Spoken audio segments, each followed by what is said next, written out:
On en rêve presque tous, et certains le font. La série de la semaine, c'est le changement de vie.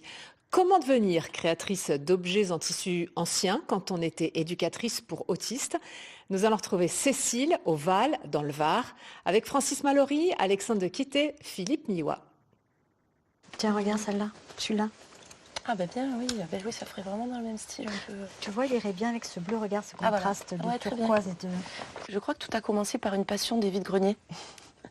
Et on s'est mis à chiner toutes les deux, hein, plus ou moins, voilà. On ramenait des tissus, tiens, qu'est-ce qu'on pourrait en faire? On a commencé par faire des choses pour nous, puis pour la famille, les amis. Et puis on a dit non mais là c'est plus possible, il faut qu'on continue, quoi.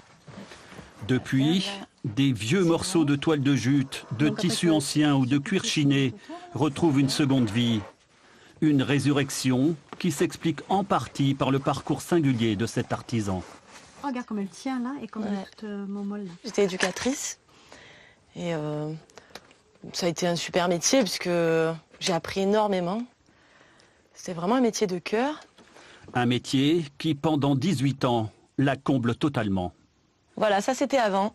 Donc l'association La Bourguette, je travaillais avec donc des adultes autistes et psychotiques et dans un foyer. Même si on aime son métier, on peut s'essouffler quand même parce qu'après 18 années, on a vu plein de fois les mêmes choses, même si ça change tout le temps, même si on travaille avec des êtres humains et que ça change tout le temps, il y a quand même une redondance qui s'installe et du renouveau était nécessaire.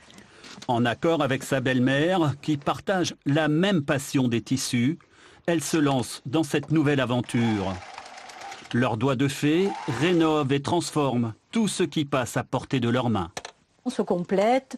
Moi, j'apporte ce que je sais depuis X années, depuis 40 ans.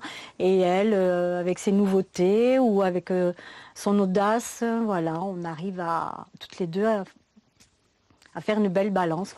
Leur petit atelier sait même trouver une spécialité. Les canevas de nos grands-mères, dépoussiérés et lavés, sont totalement revisités. Ils sortent de leur cadre pour devenir la matière première de ces créations artisanales. Donc ce sac-là qu'on a appelé Madonna, donc à la base d'un canevas qu'on a trouvé donc dans un vide-grenier, donc qu'on a associé à un tissu tapisserie. Alors est-ce qu'on peut en vivre ? Oui, on peut en vivre, oui. Et alors je dis pas qu'on est millionnaire, mais je crois que je préfère aujourd'hui baisser mon niveau de vie pour faire ça. Ouais.